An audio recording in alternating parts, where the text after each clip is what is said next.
You know what you want to change in your life. You have the best intentions. You know exactly what you need to do, right? Oh, it's so simple, you tell yourself. But is it easy?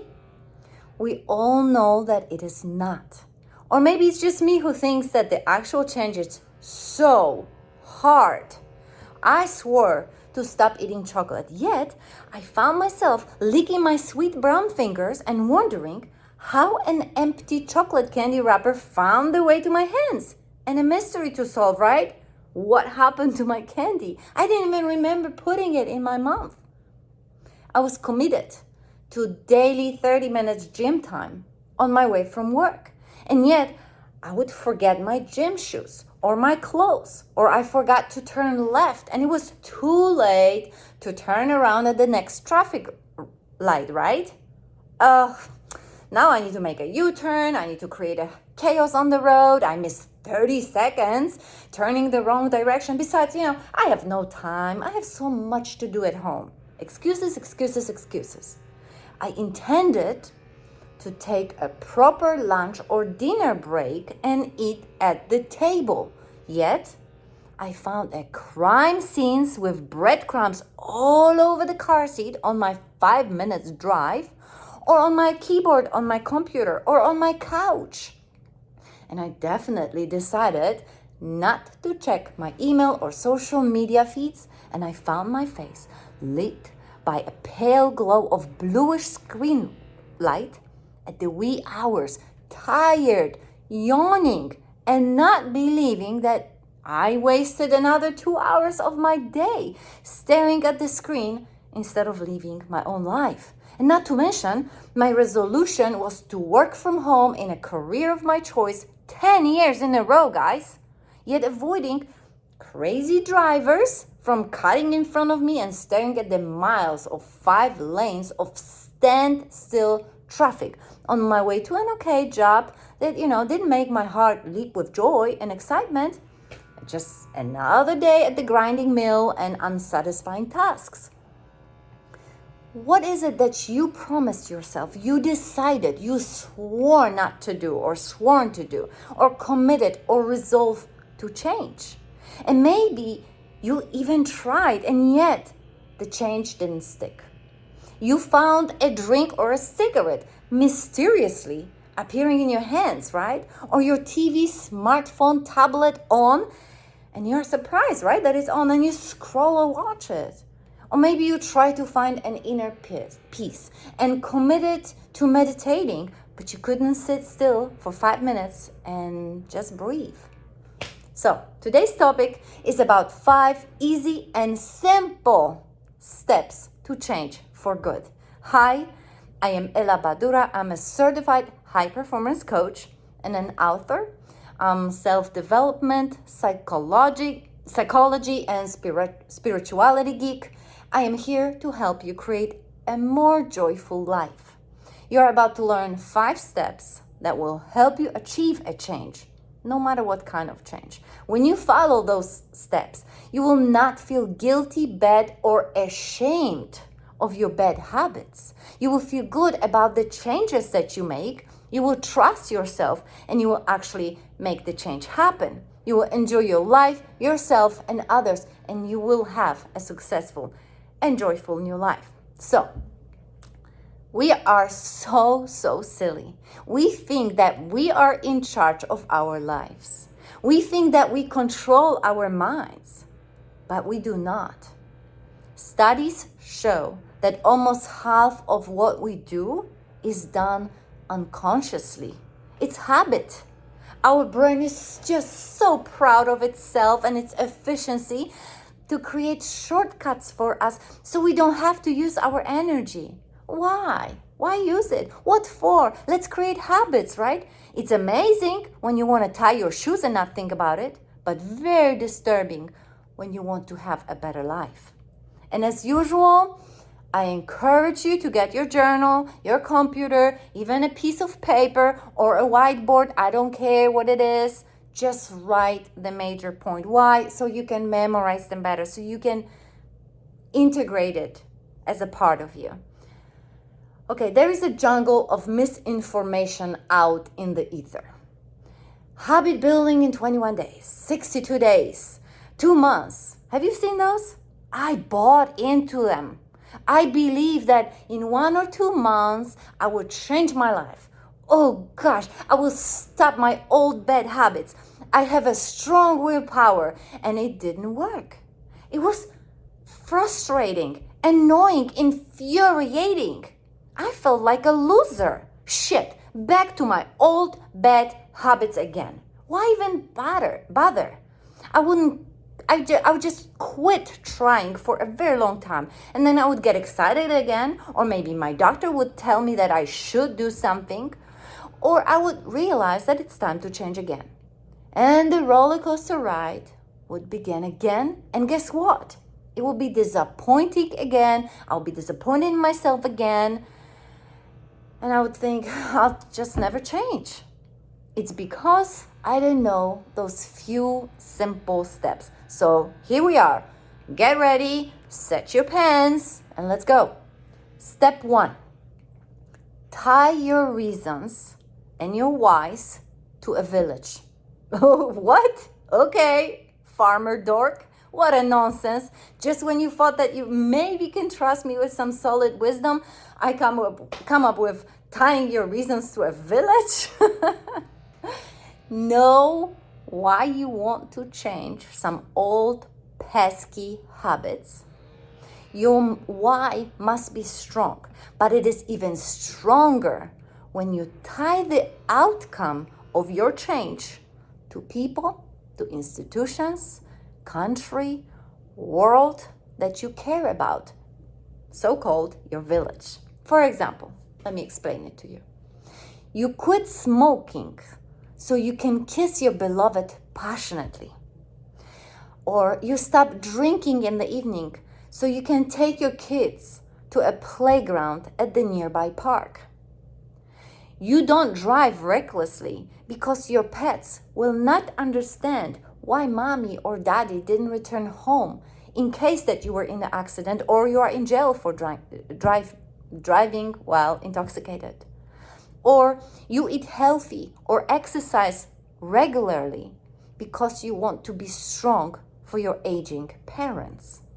Or you perform your work with high morals and ethics so your coworkers, your employees, your clients feel good about your contribution, and your competitors want to outdo your efforts, and therefore they create a healthy work environment.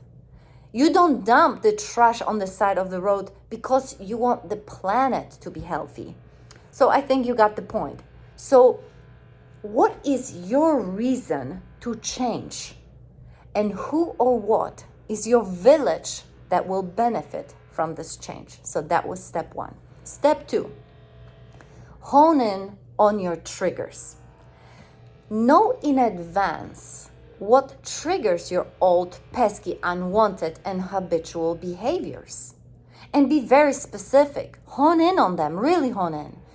If you do not know what triggers you, you will never change because you will already be doing it. Your mind will try to help you to make everything automatic to spare your energy. And your mind thinks it's doing you a favor. For example, I eat 500 calories worth in chocolate or junk in the evenings. But I can be more specific. I eat 500 calories worth in chocolate and junk in the evenings when I watch Netflix. Okay, now I'm getting more specific, right? But to be even more specific, I do those things to unplug from stress. You see, now we are talking. I don't always eat 500 calories of chocolate, only when I'm unwinding from a stressful day. And I can find a healthier way or ways dealing with stressful situations during my day. Yes, there is a video coming right up. It's been requested and it is on my schedule to be released. So stay tuned, subscribe if you didn't, and hit the bell button to notify you on the new releases. So let's go back to this video. In your case, The habit that you want to change. Think about it. What triggers it? What leads you to do it? Was there a domino effect that led you to it? Can you stop yourself for just a moment and feel the urge to do it? And in that moment, take over the command of your mind and do something productive or healthy instead. If so, plan what will it be that you can do instead of your old habit. Step 3, make your new habit short and sweet. What does it mean?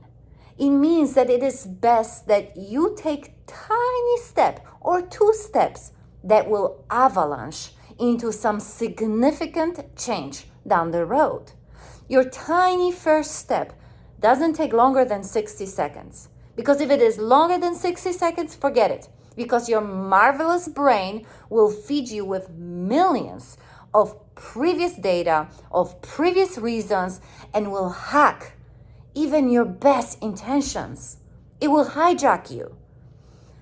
So using our previous example from step 2, my monkey brain is fried from a stressful day, and I obediently reach out for the remote to turn on the TV. And while it's loading, I reach out for my junk drawer and I pull the treasure wolf millions of, well, no, not dollars, but calories, right?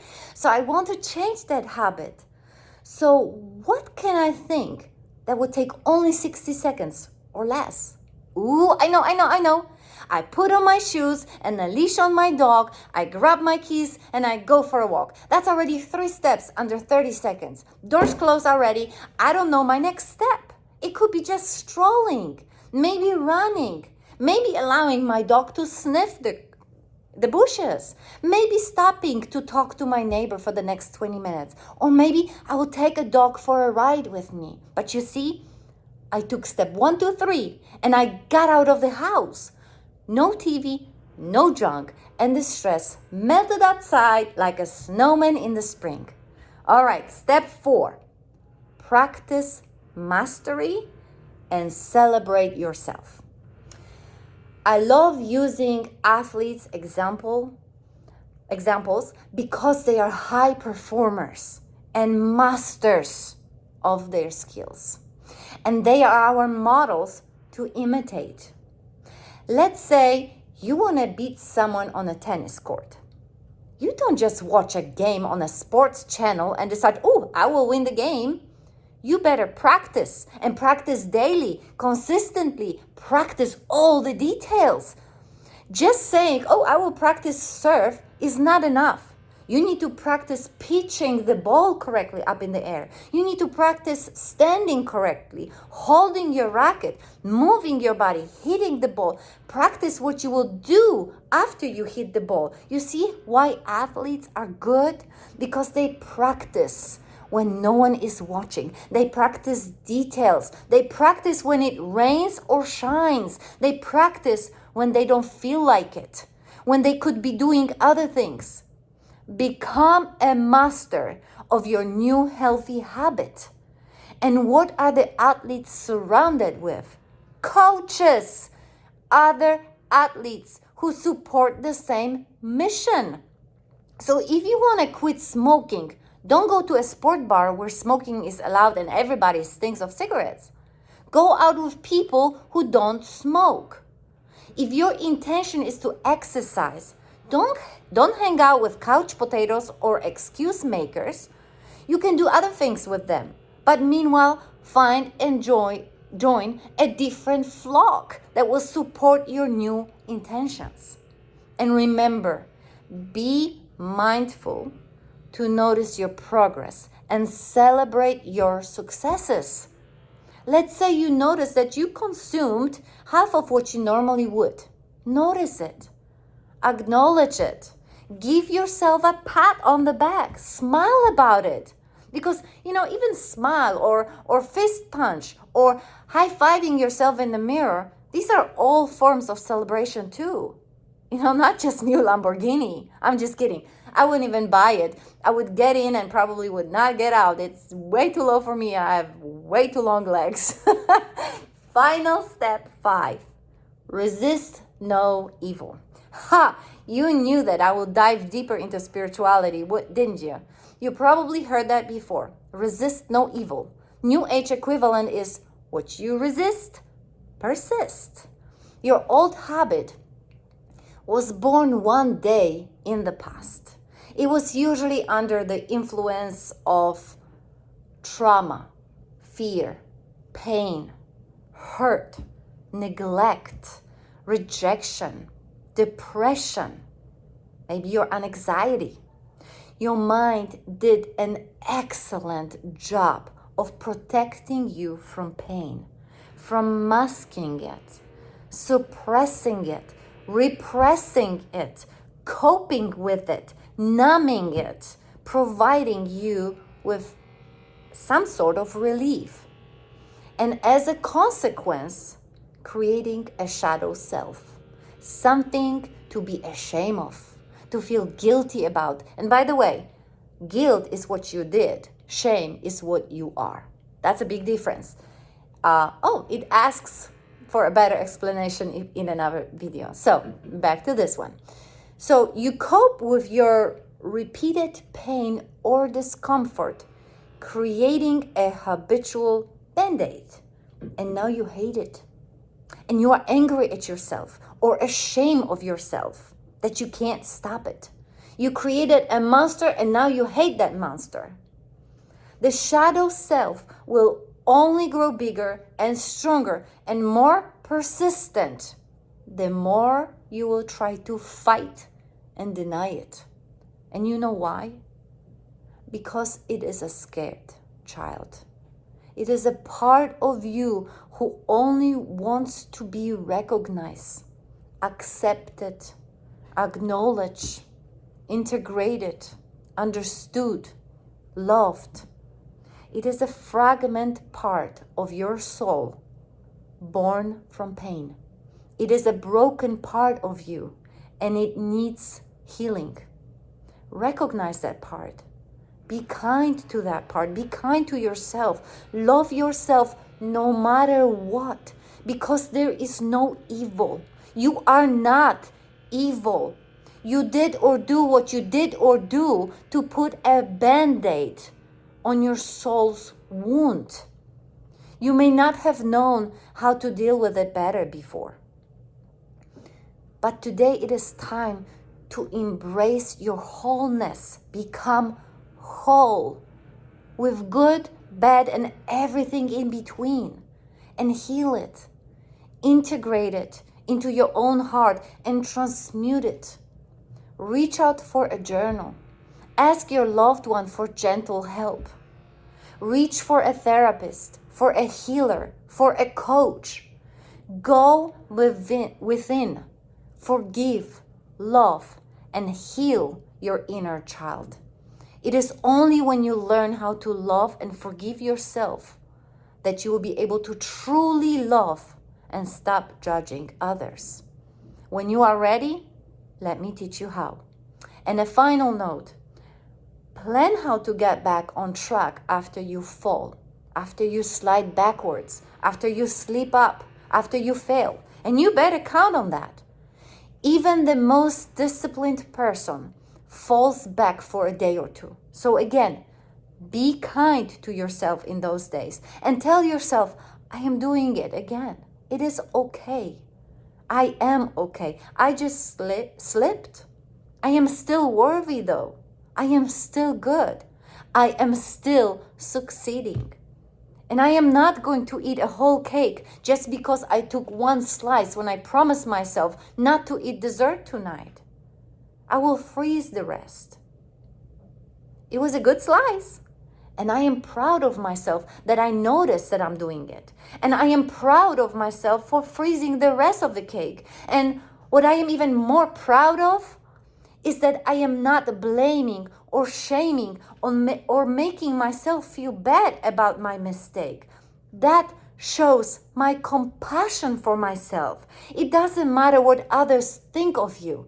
It is their business. It is their insecurities, their judgments. They hate, not of you, but of themselves. It only matters what you think of your own accomplishments, your path to transforming yourself to become your best version. All right, now, did you like this video? If you did, click the like and subscribe button if you haven't done so already. Put a heart in the comments or put the actual comment.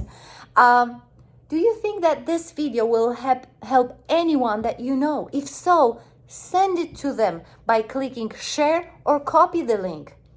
Maybe your text with this video is what they need right now. There are no coincidences that you heard it today from me.